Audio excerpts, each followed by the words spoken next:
The summer of July 2016, I was home alone, and out of nowhere, a young man, age 19, ran through my back door with blood gushing out of his neck. And it took me a minute, but hesitantly I said, "What happened?" And he said, "I don't know, man, but can you help me?"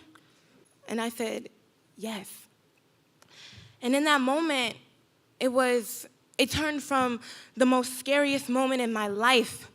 You hear gunshots in the middle of the day so close to you. You hear this narrative over and over again, Chicago's violence, Chirac, Chirac, Chirac, Chirac. But then you hear it in the middle of the day, the way it echoed through my apartment complex, it felt like it was so close. And then to see him go through my back door bleeding, pleading for his life, asking me to help him, it was the scariest thing in my life, but it was also the most empowering because I was able to help him. Why? Because I was equipped with the tools to do so. And I was equipped with the tools by going to a training called UMedic and being a part of their collective. Now, telling you a little bit about myself, I was no stranger coming up. I was no stranger to conscious communities and progressive thinking and challenging the system and this, that, and the third because of who I was raised by, my mother. And so in my genes, I was given this innate need to seek change all the time. So when I heard about a Black grassroots health collective teaching Black people not only how to help somebody who has been shot, but also to help somebody who is dealing with an asthma attack, and also teach them how to teach their family and go to schools and teach children and teach teachers. And that reeled me in. So when I came to the first orientation, it was so moving because one of the trainers was 12 years old. At the time when I had gotten trained, I was 14. And it just inspired me because you hear all the time, children are the future, you know, we all leaning on you. And I'm like, I ain't even asked for all that, I'm not even grown yet. But the point is how often y'all say this, but how often do y'all actually put in the work to teach us how to have that? And not only are we the future, but we are also right now. I was 15 when he came in my back door and I saved his life. Not because I'm just some superhuman, but because I was, again, equipped with the tools. If everyone was equipped with the same tools, we could all save someone's life. Because sometimes, this was a random guy, but I know for some of you sitting here, it's your cousin, it's your brother, it's your mom sometimes, and you want to be able to be in the position to help them. So that's my little tangent, but going back to the story,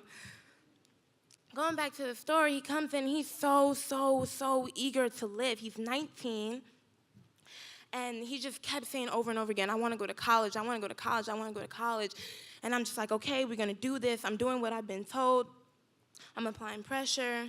I'm calling 911. I'm asking for consent every single step of the way so that he feels like he's a human and not a victim. I'm making sure that, you know, he's comfortable. And the one thing we teach in our trainings all the time is the emotional wellness of the person who has been shot, because that is so traumatic. And for a lot of people living in Chicago, if you're this close to death, it's so easy to let go. Why would you? It's so easy. Some people only aspire to be a candle visual. Some people only aspire to be put on a t-shirt. That's some people's highest achievement because that's where they're from. That's the way that they're glorified. That's the way you're honored. So it took a lot for him to say, I want to live. And I had to respect his choice and help him. And shortly after, my mother came home. She was at the beach. My mother came home, and she's like, what the hell? And I'm like, what the hell? And I'm like, I don't know. But she's like, you know, it's good because, you know, we got this. And I'm like, we got this. It's me and my mom. And then this mass of people come in, and I'm like, how did y'all even get in my house? I'm trying to keep, my only concern is keeping the blood in his body. In that moment, it just felt like, it's like I would have loved to not have to ever been in that situation. But it showed me that collective work and responsibility, also known as Ujima, is so real. I'm applying pressure with my hand, using the tools that was taught for me from my elders. I look over my shoulder and I hear my mother instructing people to do this, that, and the third to help him live longer, to help outlast his time till the ambulance come, which can be a while considering if you're in a considered like a high-risk neighborhood. If you're on the south side, they will wait. He's going all the way to Northwestern. I want to be able to do something. And so, mind you, the police were there. And after the ambulance took him away, I was like, oh, I was so overwhelmed. And I walk outside, and there's reporters, and there's people from the apartment complex, and they're kind of inching towards me because they're like, you? And I'm like, all I did was lock the door, close the door. My mom drove me to the beach. And we did yoga.